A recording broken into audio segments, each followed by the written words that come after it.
नमस्कार, मी डॉक्टर शोभा शिंदे. तुम्हा सर्वांचं स्वागत आहे आपल्या यूट्यूब चॅनलवरती.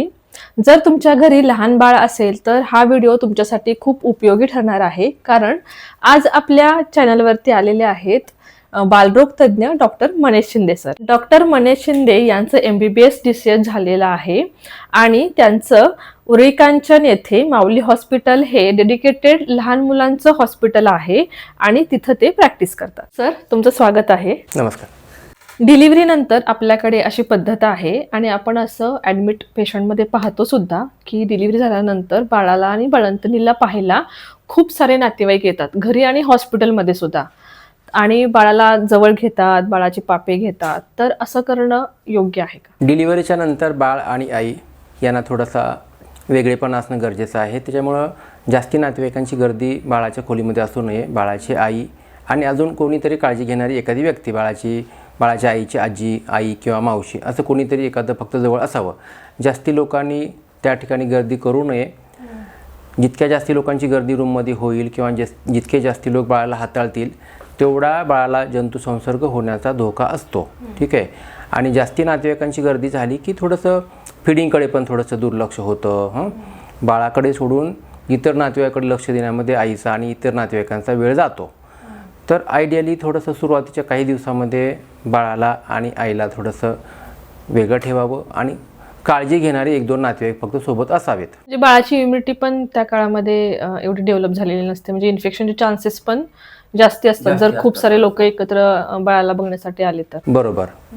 विशेषतः बाहेरून येणारी लोक आहेत ते त्या पद्धतीनं काळजी घेत नाही आहेत. बाळाला हाताळताना थोडंसं स्वच्छतेची जास्तीत जास्त काळजी घ्यावी लागते. हँडवॉश प्रॉपर करून किंवा हातावर सॅनिटायझर घेऊन अगदी निर्जंतुक पद्धतीने जितकं आपण बाळाला हाताळू तेवढं थोडंसं बाळ आजारी पडण्याचं प्रमाण थोडंसं कमी राहतं आणि बाळ थोडं व्यवस्थित राहतं. त्यामुळं एकतर सुरुवातीला जास्ती नातेवाईकांना बाळाला भेटण्यासाठी बोलवू नये आणि कोणी आलं तरी त्यांना बाळाच्या खोलीमध्ये सोडू नये.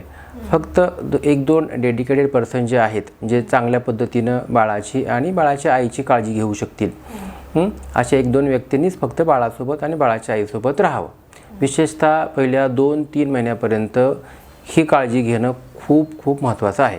मग तुम्ही असं काय पाहिलंय का की पहिल्या 1.5 महिन्यामध्ये 2 महिन्यामध्ये इन्फेक्शन झालेले बाळ तुमच्याकडे आलेले आहेत आणि मग त्याच्यामध्ये त्यांचे कॉम्प्लिकेशन्स झालेले आहेत, इन्फेक्टिव्ह केसेस असे काय पाहिलेत का?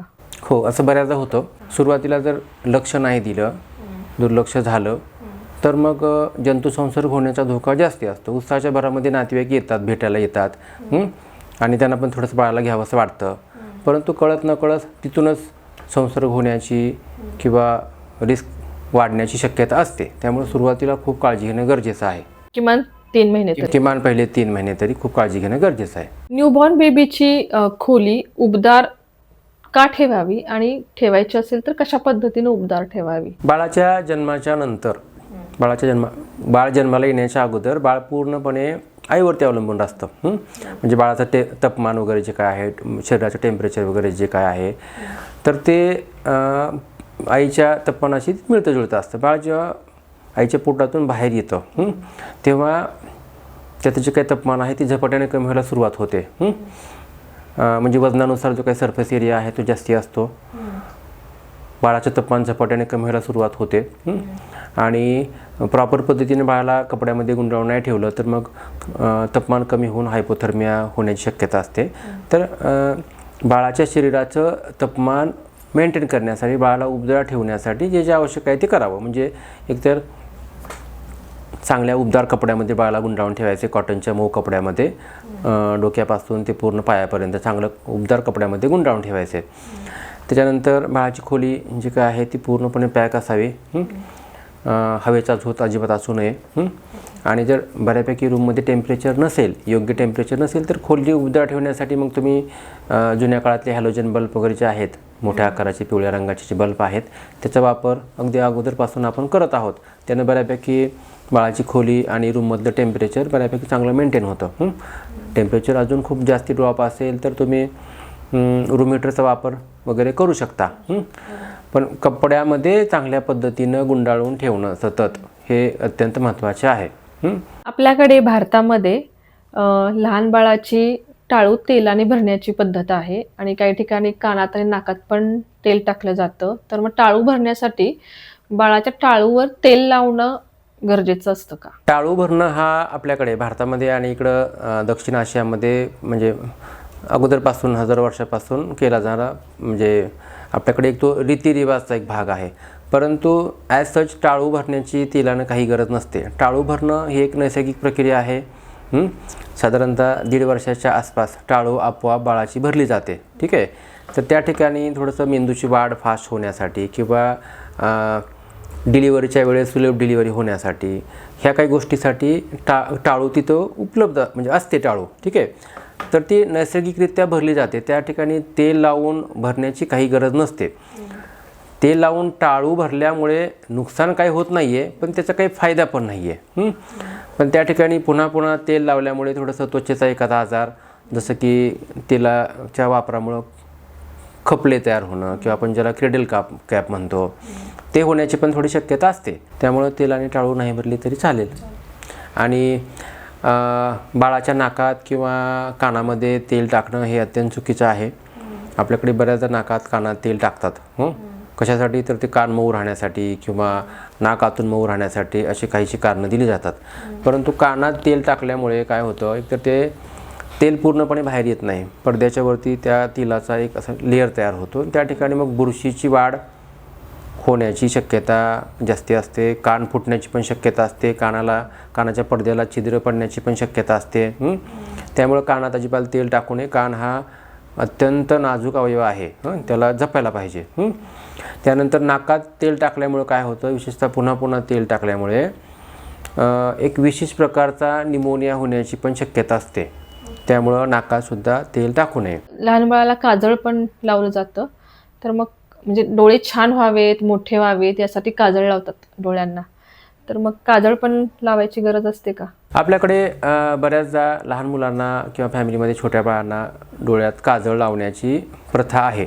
परंतु डोळ्याला काजळ लावणं चांगली गोष्ट नाही आहे. काजळ लावल्यामुळे एकतर डोळ्याच्या आतून सतत इरिटेशन किंवा दाह होतो. दुसरी गोष्ट, डोळ्याचं इन्फेक्शन होण्याचे चान्सेस खूप जास्ती आहेत. आणि बऱ्याचदा काजळमध्ये लीड नावाचा घटक असतो. तो आरोग्याला अजिबात चांगला नाही आहे, घातक आहे ते. त्यामुळे काजळचा वापर शक्यतो करू नये. काजळ लावल्यामुळे डोळे मोठे होतात किंवा डोळे स्वच्छ होतात हा निव्वळ गैरसमज आहे. म्हणजे काजळ लावायची तशी गरज नाही. काजळ लावायची काही गरज नाही आहे. आणि काय काय ठिकाणी 5वी झाल्याशिवाय कपडे घालायचे नाहीत अशी पण पद्धत असते. मग पहिले 5 दिवस बाळाला कपडे घालत नाहीत. तर मग कपडे नाही घातले तर चालतात का कसं? म्हणजे का घातले गेले पाहिजे पहिले 5 दिवस, का 5वी नंतरच जे घालतात ते योग्य आहे? आता तो बऱ्याचदा तो रूढीचा भाग आहे. आपला महत्त्वाचा हेतू काय आहे की बाळाला व्यवस्थित पद्धतीनं गुंडाळून ठेवायचं. म्हणजे बाळाला थंडी लागू नये किंवा बाळाचं टेम्परेचर कमी होऊ नये. मग तुम्ही कुठल्याही पद्धतीचे कपडे घाला, फक्त बाळ व्यवस्थित झाकून घ्यायला पाहिजे. कपडे नाही घालायचे ते बाळ त्यामध्ये गुंडाळून ठेवा. पण व्यवस्थित बाळाला झाकून घेणं गरजेचं आहे. म्हणजे बाळ उबदार राहणं गरजेचं आहे. तुम्ही कुठल्या पद्धतीचे कपडे घालता यापेक्षा बाळाला व्यवस्थित कव्हर करून ठेवताय की नाही हे महत्त्वाचं आहे. लहान मुलांना ताप आल्यानंतर बाळाची काळजी कशा पद्धतीने घेतली गेली पाहिजे? घरामध्ये ज्या बाळांना ताप आलेला आहे, मग ती छोटी बाळं असो, मोठी बाळं असो किंवा अगदी प्रौढांना सुद्धा हा नियम लागू पडतो. सगळ्यात महत्त्वाचं जे काही आजाराचं कारण आहे ते डॉक्टरकडे जाऊन चेकअप करावं. जोपर्यंत ताप येतोय जातोय किंवा तापाचा जो काही कालावधी आहे त्या वेळेमध्ये आराम महत्त्वाचा आहे. पाणी पाजण्याकडे, पाणी पिण्याकडे, हायड्रेशनकडे लक्ष ठेवायचं आहे. आणि डॉक्टरने दिलेली औषधं व्यवस्थित वेळेवर घ्यायची आहेत. सगळ्यात महत्त्वाचं, जेव्हा जेव्हा ताप येईल तेव्हा थोडंसं मोकळ्या हवेमध्ये ठेवायचं आहे. जास्ती अति कपड्यामध्ये, जाड कपड्यामध्ये गुंडाळून ठेवायचं नाही आहे. हे अत्यंत महत्त्वाचं आहे. जर तुम्ही बाळाला जास्ती जाड कपड्यामध्ये गुंडाळून ठेवलं, मग तापाचं औषध पाजलं तरीसुद्धा ताप कमी होत नाही, जास्ती पाजलं तरीसुद्धा ताप कमी होत नाही आहे. त्यामुळं तापाच्या औषधासोबत थोडंसं मोकळं ठेवणं, कमी कपड्यामध्ये ठेवणं अत्यंत गरजेचं आहे. जर ताप खूप जास्ती प्रमाणात असेल तर मग हलकंसं तुम्ही कोमट पाण्यानं स्पॉन्जिंग करू शकता किंवा थोडंसं अंग पुसून काढू शकता. हा नियम सगळ्यांना लागू पडतो. ज्या बाळामध्ये तापामध्ये फिट येऊन गेलेले आहे त्यांना पण हा नियम लागू पडतो. बाकी बाळांना पण हा नियम लागू पडतो. आणि अगदी सगळ्यासाठी हा बेसिक नियम गरजेचा आहे की ताप असताना जास्ती अति कपड्यात गुंडाळून ठेवायचं नाही. कमीत कमी कपड्यामध्ये जोपर्यंत ताप आहे तोपर्यंत थोडंसं कमी कपड्यामध्ये बाळाला ओपन ठेवायचं. आणि मग ताप खूप जास्ती प्रमाणात ताप असेल बाळाला तर म्हणजे तापात झटका पण येऊ शकतो का? हो, तापामध्ये झटका येणं हा जो काही प्रकार आहे तो लहान मुलामध्ये बऱ्याच बाळामध्ये होतो. किमान 100मध्ये 1-2% बाळामध्ये हा प्रकार असतो. विशेषतः 6 महिन्यापासून ते 6-7 वर्षापर्यंतच्या मधल्या वयोगटातली जी काही बाळं आहेत ज्यांच्यामध्ये विशेषतः अशी फॅमिली हिस्ट्री आहे किंवा अगोदर एखादा झटका येऊन गेलेला आहे, तापामध्ये फिट येऊन गेलेले आहे, त्यांच्यामध्ये पुन्हा अशा प्रकारे फिट येण्याची चान्सेस थोडेसे जास्ती आहेत. तर तेव्हा काळजी घेणं गरजेचं आहे. महत्त्वाचं तेच की ताप असताना तापाचं औषध तर द्यायचंच आहे आणि कमीत कमी कपड्यामध्ये ठेवायचं आहे. वाटल्यास थोडंसं हलकंसं टेपिड स्पॉन्जिंग ज्याला म्हणतो आपण, कोमट पाण्यानं पुसून घेणं. त्यानं पुसून थोडंसं पटापट टेम्परेचर कमी करायचे. कारण परत ते होण्याचे चान्सेस असतात की तुम्ही जर तापामध्ये लक्ष नाही दिलं, कमी वेळेमध्ये ताप खूप वाढला, ताप नाही कमी झाला तर परत फिट येण्याचे चान्सेस असतात. मग लहान मुलं घरात असताना म्हणजे तापाची औषधं घरात अशी कुठली औषधं आहेत की आईवडिलांनी ती घरामध्ये इमर्जन्सीसाठी ठेवली गेली पाहिजेत? काही महत्त्वाची औषधं पालक ठेवू शकतात. विशेषतः इमर्जन्सीमध्ये कामी येतील, रात्री बेरात्री कामी येतील. म्हणजे तापाचं औषध एखादं, उलटीचं औषध एखादं आणि पोटदुखीचं वगैरे औषध एखादं, हे काही एवढी महत्त्वाची औषधं घरी असावीत. आणि नंतर लवकरात लवकर डॉक्टरांना जाऊन दाखवायचं आहे. हे फक्त इमर्जन्सीसाठीच फक्त वापरावीत. त्याचा वापर अगदी मनाने किती पण दिवस किती वेळा करू नये. नंतर ॲट दी अर्लिएस्ट डॉक्टरांना जाऊन दाखवावं, त्यांच्या सल्ल्यानं पुढील उपचार घ्यावेत. आणि तो डोस पण त्यांनी म्हणजे कारण आपण वजनानुसार बाळाला डोस देतो, तर जे काही औषधं घरामध्ये आहेत ती सुद्धा त्यांचा डोस प्रॉपर माहीत असणं पण गरजेचं आहे. शक्यतो औषधावरती लिहिलेलं असतं सध्या जे काही बाळाचं जे काही वजन आहे त्या हिशोबानं त्याच्यावरचा जो काही डोस आहे, प्रमाण आहे, मात्रा आहे ते लिहिलेलं असतं. त्या हिशोबानं तेवढा डोस द्यावा. जसं वजन वाढेल त्या हिशोबानं तो डोस चेंज होत वाढत जातो. सरकारी दवाखान्यामध्ये मुलांना ज्या लसी दिल्या जातात त्यामध्ये आणि प्रायव्हेट हॉस्पिटलमध्ये ज्या लसी दिल्या जातात त्याच्यामध्ये काय फरक असतो का? सरकारी दवाखान्यामध्ये ज्या लसी उपलब्ध आहेत आणि खाजगी दवाखान्यामध्ये ज्या लसी दिल्या जातात या लसी जवळपास सारख्याच असतात. दोन्ही तितक्याच कार्यक्षम असतात, दोन्ही तितक्याच प्रभावीपणे काम करतात. परंतु आजच्या डेटला गव्हर्नमेंट सेटअपमध्ये काही वॅक्सिन उपलब्ध नाही आहेत किंवा गव्हर्नमेंट त्या सर्वसामान्यांना सगळ्यांना देऊ शकत नाही आहे. ज्या पद्धतीनं जसा देश प्रगत होतो आहे, देशाची जशी प्रगती होते त्या पद्धतीनं आपलं आरोग्याचं बजेट हळूहळू गव्हर्नमेंट वाढवत घेऊन चाललं आहे. आणि त्या टप्प्यामध्ये हळूहळू शासन एक एक वॅक्सिन गव्हर्नमेंट सेटअपमध्ये सगळ्यासाठी उपलब्ध करते. उदाहरणार्थ जवळपास मागच्या 7-8 वर्षापूर्वी पोलिओचं इंजेक्टेबल पोलिओ ही वॅक्सिन गव्हर्नमेंटला नव्हती. ती जवळपास मागच्या 7-8 वर्षापासून उपलब्ध आहे. निमोनिया नावाची जी वॅक्सिन आहे ती जवळपास मागच्या 4 वर्षापासून गव्हर्नमेंटला उपलब्ध झालेली आहे. रोटा व्हायरस नावाची वॅक्सिन उपलब्ध आहे. त्यानंतर अगोदर फक्त ट्रिपलची वॅक्सिन भेटायची, आता गव्हर्नमेंटला एकत्रित ट्रिपलपेक्षा थोडीशी वेगळी पेंटा नावाची वॅक्सिन ती पण उपलब्ध आहे.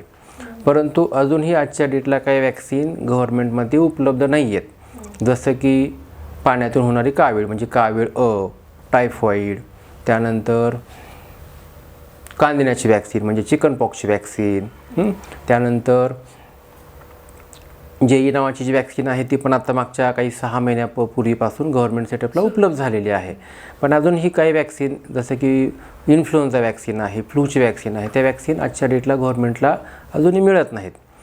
परंतु ह्या ज्या वॅक्सिन आहेत त्या काही टाळता येणारे आजार आहेत त्याच्या विरुद्ध चांगल्या काम करतात. म्हणजे वॅक्सिन प्रिव्हेंटेबल डिसीजेस जे आहेत जे आपण टाळू शकतो वॅक्सिन देऊन, त्याच्यासाठी ते महत्त्वाचं आहे. त्याच्यामुळं ज्यांना शक्य आहे त्यांनी त्या वॅक्सिन गव्हर्नमेंटला न भेटणाऱ्या सगळ्या वॅक्सिन जास्तीत जास्त वॅक्सिन देण्याचा प्रयत्न करावा आणि आपल्या बाळांचं या घातक आजारापासून संरक्षण करावं. दुसरा एक फरक म्हणजे क्वालिटीमध्ये काय फरक असतो का? म्हणजे सरकारी ज्या वॅक्सिन दिल्या जातात आणि प्रायव्हेटमध्ये क्वालिटी सेमच असते? क्वालिटी सेम असते, त्याच्यामध्ये काही गैरसमज करून घेऊ नका. क्वालिटी सेम असते, फक्त थोडासा किंचित म्हणजे प्रायव्हेट सेटअपमध्ये आपण जे देतो सेल्युलर किंवा पेनलेस पेंटा नावाची वॅक्सिन देतो त्याच्यामुळे थोडासा त्रास कमी होतो, पण असा विशेष असा काही फरक पडत नाही, पण दोन्ही तितक्याच प्रभावी आहेत. ठीक आहे. गव्हर्नमेंटमध्ये पेंटा नावाची वॅक्सिन आणि IPP पोलिओचं इंजेक्शन हे 2 वेगळं दिलं जातं. मग बऱ्याचदा आम्ही ते प्रायव्हेटला ते दोन्ही कंबाईन असे येतं एकत्र, म्हणजे 6ची वॅक्सिन एकत्र येते. ठीक आहे. मग एक प्रीक कमी होते, तो एक फक्त तेवढा फायदा आहे. परंतु आम्ही हे सांगतो की ज्यांनी शक्य त्यांनी जास्तीत जास्त वॅक्सिन आपल्या बाळाला दिल्या पाहिजेत. गव्हर्नमेंटला ज्या वॅक्सिन भेटतात त्या वॅक्सिन तुम्ही त्या वयाला द्यायच्यात, आणि ज्या वॅक्सिन गव्हर्नमेंटला भेटत नाहीत त्या योग्य वयाला प्रायव्हेटला देण्याचा प्रयत्न करायचा, जेणेकरून बाळाचं लसीकरण जास्तीत जास्त पूर्ण होईल. ठीक आहे. आणखी सांगायचं म्हणजे JE नावाची जी काही वॅक्सिन आहे, जॅपनीज एन्केफेलायटिस या आजाराविरुद्ध काम करणारी JE नावाची जी वॅक्सिन आहे, अगदी इकडं पुणे जिल्ह्यामध्ये सुद्धा त्याचे काही पेशंट सापडत आहेत. तो तसा तो घातक आजार आहे, म्हणजे मेंदूला दाह होणं, अचानक बेशुद्धी वगैरे. तर त्याच्याविरुद्धची जी काही वॅक्सिन आहे ती गव्हर्नमेंट सेटअपमध्ये ज्या ठिकाणी याचे रुग्ण जास्ती आढळतात, उदाहरणार्थ पुणे जिल्ह्यामध्ये, त्या ठिकाणी ती उपलब्ध झालेली आहे. ठीक आहे. त्यानंतर मग बाकी पूर्ण भारतामध्ये किंवा महाराष्ट्रात उपलब्ध आहे का नाही? ज्या ठिकाणी तो आजार जास्ती आढळतो तो सगळीकडे नाही मिळत.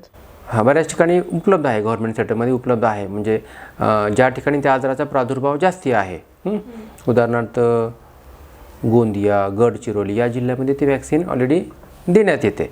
पण आपल्याकडे त्याचा प्रादुर्भाव त्या आजाराचा कमी होता, त्यामुळे ते आपल्याकडे उपलब्ध नव्हती. परंतु आपल्याकडे त्याचे काही रुग्ण आढळू लागलेत, आणि तसा तो प्राणघातक आजार आहे. त्यामुळे गव्हर्नमेंट सेक्टरमध्ये सुद्धा ती वॅक्सिन ताशामध्ये मागच्या जवळपास 6 महिन्यापासून बऱ्याच सेंटरमध्ये ती उपलब्ध झालेली आहे. स्वाईन फ्लूचे जे पेशंट आहेत ते पण पुणे जिल्ह्यामध्ये खूप जास्त आढळतात, तर त्यासाठी जी वॅक्सिन आहे ती गव्हर्नमेंटला उपलब्ध नाही आहे. बरोबर. इन्फ्लुएन्झा किंवा फ्लू नावाची जी वॅक्सिन आहे, ज्याला आपण स्वाईन फ्लू नावाचा आजार म्हणतो, त्याच्याविरुद्धची जी वॅक्सिन आहे ती गव्हर्नमेंटमध्ये उपलब्ध नाही आहे. पण ती अत्यंत महत्त्वाची वॅक्सिन आहे, सगळ्यासाठी महत्त्वाची आहे. म्हणजे 6 महिन्याच्या पुढची जे पालक आहेत त्यांना ती वॅक्सिन देऊ शकतो. छोटी मुलं म्हणजे 6-7 वर्षापर्यंतची मुलं, आणि त्यानंतर जे वृद्ध लोक आहेत त्यांच्यामध्ये या आजाराचं स्वरूप थोडंसं घातक होण्याची शक्यता असते. त्यामुळं ह्या दोन्ही कॅटेगरीमध्ये फ्लू नावाची वॅक्सिन अत्यंत महत्त्वाची आहे. तर शक्य त्यांनी थोडंसं ती वॅक्सिन देण्याचा प्रयत्न करावा. तेवढी एकमेव वॅक्सिन जरी घेतली बाकीच्या वॅक्सिनसोबत, तरी मुलांचं आजारी पडणं, पुन्हा हॉस्पिटलमध्ये यावं लागण्याची ज्या व्हिजिट्स आहेत हॉस्पिटलच्या, आजारी पडण्याची संख्या ही जवळपास अर्ध्यानं कमी होतं. ठीक आहे. त्यामुळे फ्लू नावाची वॅक्सिन महत्त्वाची आहे. आणि पुणे जिल्ह्यामध्ये याचे खूप पेशंट असतात, कारण पुण्यातलं वातावरण जे आहे थोडंसं त्यासाठी थोडंसं फेवरेबल आहे या आजारासाठी. ठीक आहे. तर ही वॅक्सिन एक महत्त्वाची आहे फ्लू नावाची. लहान मुलांना लसीकरणाची इंजेक्शन सोडून इतर इंजेक्शन देणं योग्य आहे का? लहान मुलामध्ये लसीकरणाचे जे काही इंजेक्शन्स आहेत ते सोडून बाकीचे जे काही इंजेक्शन्स आहेत, इंट्रामस्क्युलर इंजेक्शन्स, जे आपण बऱ्याचदा प्रौढामध्ये ॲडल्टमध्ये देतो, तशा प्रकारचे जे काही इंजेक्शन्स आहेत ते देऊ नयेत, शक्यतो देऊ नयेत. लहान मुलामध्ये लसीकरण करताना सुद्धा आपण खूप व्यवस्थित पद्धतीने इंजेक्शन देतो, योग्य जागा, योग्य पद्धतीनं इंजेक्शन स्नायूच्या मध्ये ते किंवा ज्या पद्धतीनं द्यायचे त्या ठिकाणी ते देतो. तर OPDमध्ये बरेच पालक विचारतात इंजेक्शन द्या, पण गरज नसताना इंजेक्शन देणं, मग ते अँटीबायोटिकचा असो किंवा पेनकिलरचा वापर तर आपण लहान मुलामध्ये शक्यतो करत नाही, किंवा खूप साध्या पद्धतीचे औषधं त्या पद्धतीने वापरतो. तर त्या ठिकाणी इंजेक्शन लहान मुलामध्ये देणं हे थोडंसं योग्य नाही. त्याचे म्हणजे बाकीचे पण दुष्परिणाम आहेत, जसं की लहान मुलांच्या स्नायूची वाढ, स्नायूचा आकार छोटा असतो, त्या ठिकाणी ते देताना थोडंसं अडचणी येतात. शिरांना, ब्लड व्हेसलला इंजुरी होण्याची शक्यता असते, नर्व डॅमेज होण्याची शक्यता असते, किंवा संसर्ग होण्याची, त्या ठिकाणी गाठ होण्याची, पू होण्याची किंवा अपसेस होण्याची शक्यता असते. त्यामुळे शक्यतो OPDच्या पेशंटला अशा पद्धतीचं इंजेक्शन देऊ नये, किंवा पालकांनी पण तशी मागणी करू नये. अगदी थोडासा आजार जास्ती वाटला तर डॉक्टरांनी सल्ल्यानं ॲडमिट व्हायचं 2-3 दिवस, पण हा मधला पर्याय शक्यतो लहान मुलांमध्ये निवडू नये. मुलांना वरचा आहार कधीपासून सुरू करावा? आयडियली 6 महिने पूर्ण झाल्यानंतर बाळाला वरचा आहार सुरू करावा. सुरुवातीला सोप्या गोष्टींनी सुरुवात करावी. ठीक आहे. पण बऱ्याचदा काय होतं, आम्ही इथं पाहिलं की विशेषतः UP आणि बिहारचे जे काही महिला आहेत त्या बऱ्याचदा 8 महिने 9 महिने पूर्ण झाल्याशिवाय वरचा आहार विनिंग स्टार्ट करत नाहीत. त्यांना कुठल्या तरी एक प्रकारची पूजा करायची असते, अन्न सुरुवात करण्याच्या अगोदर एक पूजा करायची असते. तर ती पूजा कुठल्या तरी कारणामुळं वेळेत सुरू करत नाहीत आणि त्याच्यामध्ये 2-2, 3-3 महिन्याचा उशीर केला जातो. कधी कधी बाळाचं वय 9 महिन्यापर्यंत वाट बघतात, ते कुठल्या तरी कारणामुळे होत नाही. मग जो मधला काळ आहे तोपर्यंत फक्त अंगावरच फिडिंग करत राहतात. त्यामुळं एक तर बाळाला कुठल्याही गोष्टीची सवय लागत नाही आहे, अंगावरचं दूध कमी पडतं, बाळाची वाढ व्यवस्थित होत नाही आहे आणि मग तेवढ्या उशिरा सुरू करायला अडचणी येतात. बरोबर. त्यामुळं फिडिंगच्या नंतर म्हणजे फिडिंग पण चालू ठेवायची आहे आणि वरचा आहार पण सुरू करायचा आहे. ते आयडियली 6 महिने पूर्ण झाल्यानंतर लगेच सुरू करायला पाहिजे. त्या वयामध्ये बाळाची आतड्यांची पोटाची वाढ व्यवस्थित झालेली असते, म्हणजे बाळ वरच्या गोष्टी पचवायला सक्षम झालेलं असतं. तर ते योग्य वयामध्ये योग्य आहार योग्य वेळेमध्ये सुरू करणं गरजेचं आहे, जेणेकरून बाळाची वाढ आहे त्या पद्धतीने व्यवस्थित सुरू राहील. आपल्याकडे लहान मुलांना चहा चपाती, चहा बिस्किट असं देण्याची पद्धत आहे. हे सगळ्याच्याच घरी दिलं जातं लहान मुलांना चहा चपाती, चहा बिस्किट. तर मुलांना मग चहा कॉफी देणं बरोबर आहे का? मुलांना चहा कॉफी किंवा इतर कुठलेही उत्तेजक पदार्थ जे आहेत ज्याच्यामध्ये टॅनिन आहे, कॅफिन आहे, कोल्ड्रिंक असो, कोल्ड कॉफी असो, किमान 15 वर्ष पूर्ण होईपर्यंत अशा प्रकारची उत्तेजक द्रव्य जे काय आहे ती मुलांना अजिबात द्यायला नको. त्याचे तोटे काय काय आहेत? एकतर बाळाचा स्वभाव थोडासा चिडचिडा होतो, त्याच्यामधून शुगरचा इंटेक वाढतो. फक्त चहा जात नाही, त्याच्यामध्ये साखर असते, शुगरचा इंटेक वाढतो. आणि बऱ्याच ठिकाणी सकाळी सुरुवात चहा चपातीने करतात, ती अत्यंत वाईट गोष्ट आहे. सुरुवातीला काहीतरी खायला द्यायला पाहिजे बाळाला, सुरुवात अशा चांगल्या पद्धतीनं करायला पाहिजे. आणि चहा कॉफी किंवा अशा प्रकारचं जे काही उत्तेजक पदार्थ आहे, जी बिस्किट असो किंवा सोबत अशा प्रकारचा आहार दिल्यामुळे बाळ योग्य आहार व्यवस्थित घेत नाही आहे, बाळाला भूक लागत नाही आहे. ह्या गोष्टी पोटात गेल्या की बाळाला वेळच्या वेळेला भूक लागत नाही आहे. ह्या गोष्टी द्यायच्या आणि त्यानंतर मग वरून विचारतात पालक की आमचे बाळ खात नाही. पण त्याचं कारण हे आहे की चुकीच्या गोष्टीमध्ये ही गोष्ट महत्त्वाची आहे, ह्या गोष्टी द्यायलाच नकोत. ह्या गोष्टी नाही दिल्या की बाळाला आपोआप भूक लागते. जो काही घरचा आहार आहे, सकस चौरस पौष्टिक आहार, ते बाळ व्यवस्थित खातं आणि बाळाची वाढ व्यवस्थित व्हायला मदत होते. चहा कॉफी याच्यामुळं काय होतं की बाळाची झोप शांत होत नाही आहे. बाळाच्या ओव्हरऑल डेव्हलपमेंटसाठी, मानसिक शारीरिक वाढीसाठी बाळाची झोप शांतपणे व्यवस्थित होणं गरजेचं आहे. निद्रानाश होणं किंवा बाळाची मानसिक वाढ न होणं, बाळ थोडंसं हट्टी होणं, त्याच गोष्टी पाहिजे, एक प्रकारची क्रेविंग तयार होते ह्या उत्तेजक गोष्टीसाठी. तर ते बाळासाठी 15 वर्षाच्या आतमध्ये ह्या गोष्टी अजिबात द्यायला नको. आपण असं म्हणतो की अँटीबायोटिक्सचा वापर हा खूप विचारांती अँटीबायोटिक दिलं गेलं पाहिजे. पण ओपीडीमध्ये तुम्हाला बरेचसे पालक विचारत असतात की सर तुम्ही आमच्या बाळाला अँटीबायोटिक दिलंय का, किंवा द्या असं पण म्हणतात. तर मग हे अँटीबायोटिक लहान मुलांना देणं किती विचारांती ते दिलं गेलं पाहिजे? अँटीबायोटिक किंवा मराठीमध्ये आपण त्याला प्रतिजैविक असं म्हणतो, तर त्या गोष्टीचा योग्य ठिकाणी योग्य पद्धतीने वापर करणं खूप गरजेचं आहे. साधारणतः 1910-20च्या आसपास जेव्हा पहिलं अँटीबायोटिक शोधलं गेलं, पेनिसिलिन नावाचं, त्याच्या अगोदर कुठलं अँटीबायोटिक नव्हतं. तर त्याच्या अगोदर जे काही अशा प्रकारचे आजार होते, संसर्गजन्य आजार होते, तर तेव्हा त्या गोष्टीमुळं होणारं मृत्यूचं प्रमाण खूप जास्ती होतं. पेनिसिलिनचा शोध लागला, त्यानंतर हळूहळू बाकीचे अँटीबायोटिक शोधले गेले. एकट्या पेनिसिलिनच्या शोधामुळं कोट्यावधी लोकांचा जीव वाचला. त्याच्यामध्ये बाकी अजून इतर अँटीबायोटिकमुळं अजून लाखो लोकांचा जीव वाचला. परंतु अँटीबायोटिकचा अतिवापर किंवा योग्य वापर न झाल्यामुळे बऱ्याचशा अँटीबायोटिकचे जे काही काम करण्याची क्षमता आहे, पोटेन्सी ज्याला म्हणतो, ती कमी होत चाललेली आहे. केवळ ज्या व्यक्तीमध्ये आपण ते वापरतो त्याच्यामध्येच भविष्यामध्ये ते कमी होईल असं नाही आहे, परंतु समाजातल्या इतर कुठल्याही व्यक्तीला ते नंतर भविष्यात लागू पडेल याची पण शक्यता थोडंसं कमी आहे. ओपीडीमध्ये जे काही पेशंट येतात त्याच्यामधले 50 ते 60% पेशंट जे आहे ते बऱ्याचदा त्यांना साधं व्हायरल इन्फेक्शन झालेलं असतं किंवा असे आजार असतात ज्याच्यामध्ये अँटीबायोटिकचा काहीही रोल नसतो. परंतु बऱ्याचदा 10 मधले किमान 1 ते 2 पालक विचारतात की आमच्या बाळाला अँटीबायोटिक दिलं का, दिलं नसेल तर द्या. तर त्या सगळ्या पालकांना माझी विनंती आहे की तुम्ही हा डॉक्टरांना प्रश्न विचारू नका बेसिकली दिले का म्हणून.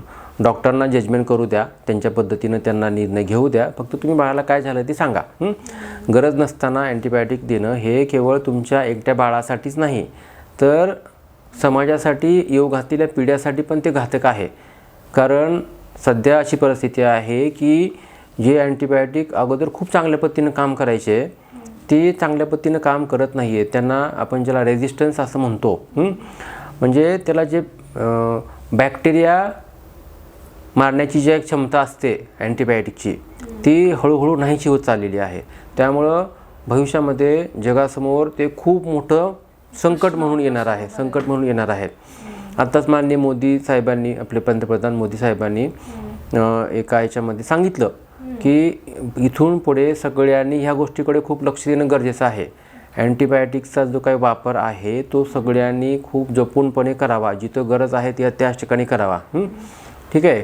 जास्तीत जास्त काय होऊ शकतं, ओपीडीमध्ये आल्यानंतर अँटीबायोटिक नाही दिलं तर काय होऊ शकतं, तुमची एखादी व्हिजिट वाढू शकते. पण गरज नसताना अँटीबायोटिक दिल्यामुळे किंवा तुम्ही तसा फोर्स केल्यामुळे होणारे तोटे खूप जास्त आहेत. तर ह्या सरासर गोष्टीचा विचार करून सगळ्या डॉक्टरांनी, हेल्थकेअर प्रोफेशनलनी आणि पॅरेंट्सनी सुद्धा